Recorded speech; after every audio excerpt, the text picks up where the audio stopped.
কোনো পরকে হিংসা নেই, যে ধর্মে মানুষকে নিন্দা নেই, যে ধর্মে মানুষের কথা বলে, যে ধর্মে মানুষের আত্মজীবনের কথা বলে, আমার সেই ধর্ম সনাতন ধর্ম। আর আমার সেই সনাতন ধর্মকে নিঃস্ব করার জন্য যে কুচক্রমহল আসুক না কেন, তাদের হাত ভেঙে গুড়িয়ে দিতে হবে। আমার সনাতনের প্রতি বিন্দুমাত্র আর চোখে তাকালে তার চোখ তুলে দিতে হবে। কারণ এই ঘুমান্ত প্রাণীকে খুঁচা দিয়ে জাগাবার চেষ্টা যেন কেউ না করে। 8 দফা দাবি করেছে, বেশি কিছু নয়। সনাতনী, একটু আগে আমার এক বাবা বলেছে, আমি একমত। সনাতনী কখনো ভিক্ষার থালা হাতে নেয় না, সনাতনী কোনো কারো দয়ায় বাঁচে না। সনাতনী যুদ্ধ করে বাঁচতে শিখতে হবে, যুদ্ধ করে বাঁচতে শিখতে হবে। সনাতনী কারো দয়ায় নয়। যে জাতি দয়ায় বাঁচতে চায় না, যে জাতি ভিক্ষার হাত বাড়িয়ে দেয় না, তাদের প্রতি কেন এত নির্যাতন? শুধু আমি একটা কথা শুনেছি, আমি পূর্ববর্তী বক্তাদের একটা অনুরোধ করব, কোন সরকার নয়, কোন বছর নয়, কোন সাল নয়, ৭১-এর পর হইতে যতবার যে সরকার এসেছে, প্রত্যেক সরকার সনাতনীদের প্রতি নির্যাতন করেছে। শুধু কোন এক সরকার নয়। আপনারা জানেন 19 সালে নানুয়া দিঘির পারে হনুমানের পায়ে নিজেরাই কোরআন রেখে যে মন্দিরগুলাকে ভেঙেছিল, যে সনাতনী যুবকদের হত্যা করা হয়েছিল, আওয়ামী লীগ সরকার তার বিচার করেনি। 21 সালে ঠিক আছে, যাক আমার ভুল হতে পারে, তাহলে 21 সালে যে ঘটনা, তারপর থেকে যত ঘটনা, আওয়ামী লীগ বলেন, বিএনপি বলেন, জাতীয় পার্টি বলেন, সনাতনী এই বাংলাদেশ থেকে আছে সনাতনী জাতির সম্পত্তির উপরে। দাতব্য যত চিকিৎসালয়, দাতব্য যত প্রতিষ্ঠান, আপনার জগন্নাথ ভার্সিটি থেকে শুরু করে এই রমনা পার্ক পর্যন্ত সমস্ত সনাতনী জাতির সম্পত্তি। এই বাংলাদেশের মধ্যে যত দাতব্য প্রতিষ্ঠানগুলো প্রায় সনাতনী সম্পত্তির উপরে দাঁড়িয়ে আছে। জাদুঘরের যত মূর্তি আছে সব সনাতনীদের মূর্তি। জাদুঘরে যত সংস্কৃতি আছে সমস্ত সনাতনীদের সংস্কৃতি। এই সনাতনীর সম্পত্তি দিয়ে বাংলাদেশের বারোয়ানি চলছে, আর এই সনাতনী কেন এত নির্যাতন সহ্য করবে? কি কারণে? এটা অন্তর্বর্তী সরকার এখন এসেছে। আমার জিজ্ঞাসা, আমার জানবার অভিপ্রায়, অবিলম্বে 8 দফা দাবি আমাদের মেনে নেন। এই 8 দফা দাবি আপনার কাছে আকুল আবেদন। আমরা সাধু সন্ত কেন পথে আসব? সনাতনী সাধু সন্ত সহসা পথে আসে না, সনাতনী সাধু সন্ত সহজা রাজপথে নামে না। আর যারা যদি একবার সাধু সন্ত এখনো আসেনি, এই বাংলায় হাজার হাজার সাধু সন্ত আছে।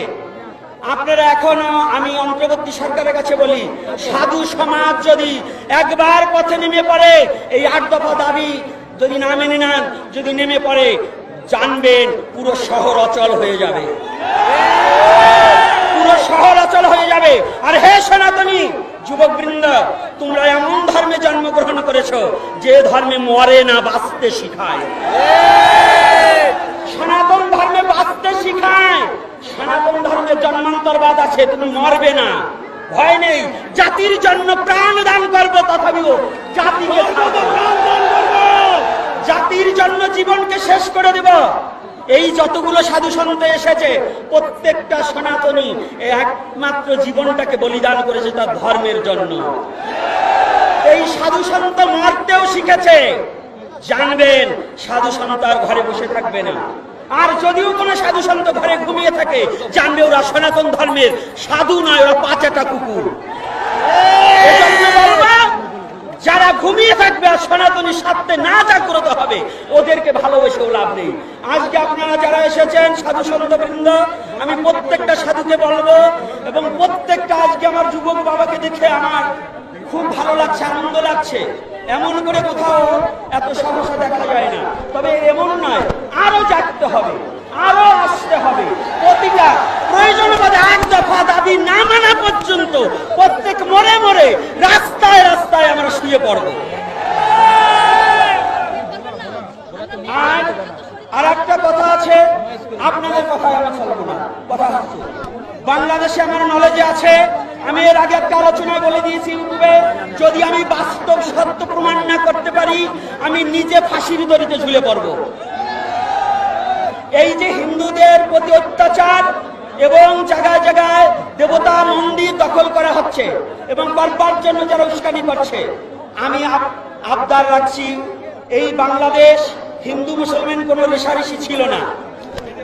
হিন্দু মুসলমান পরস্পরে হিন্দু বাড়ি লাড়ু চিরা খেয়েছে অনেক মুসলমান। আমার হাতে আমি 20 জোড়া নারকেলের লাড়ু খাইয়েছি একবার পূজায়। তাহলে আজকে কারা এই বাংলার বুকে কারা এই মূর্তি ভাঙছে, এটাকে তদন্ত করে আইনি নোটিশ দিয়ে এবং এটা তদন্ত করে আইন পর্যবেক্ষণ করে যেন এদেরকে চিহ্নিত করা হোক, এদেরকে চিহ্নিত করা হোক।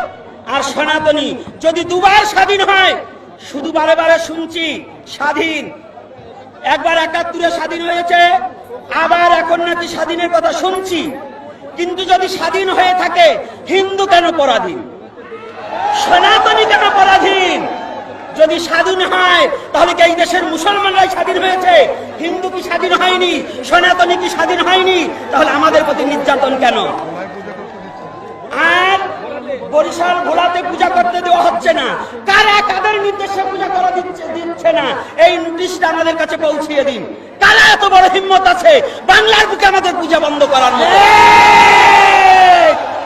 খাচ্ছ আমাদের, পড়ছ আমাদের সম্পত্তি, এখন আর চেয়েছে আতাতে গেলে তোমার বাপদাদার নামই নেই, আর সেই সম্পত্তি ভোগ করে তুমি আমাদের হিন্দুদের প্রতি নির্যাতন করবে। এটা চলতে দেওয়া যাবে না। এটা অন্তর্বর্তী সরকারের কাছে আমার নিবেদন। আর দীর্ঘায়ু পারব না, আমার বাবারা আছেন, সাধু সন্ত আছেন, আর আমি সনাতনী মা ও বাবাদের কাছে, ছাত্র সমাজ নয়, আজকে ছাত্ররা আসেনি, আমার মায়েরাও এসেছে, আমার বাবারা এসেছে, সাধু সন্ত এসেছে, আমি সবার কাছে প্রার্থনা, সনাতনী রক্ষা করতে নামতে হয়, নামবো মাঠে।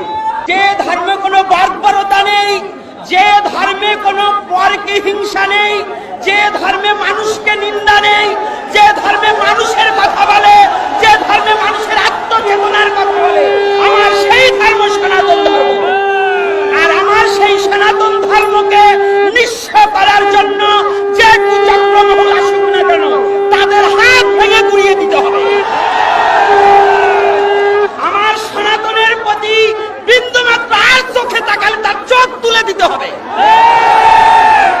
কারণ এই ঘুমান্ত প্রাণীকে খুঁচা দিয়ে জাগাবার চেষ্টা যেন কেউ না করে।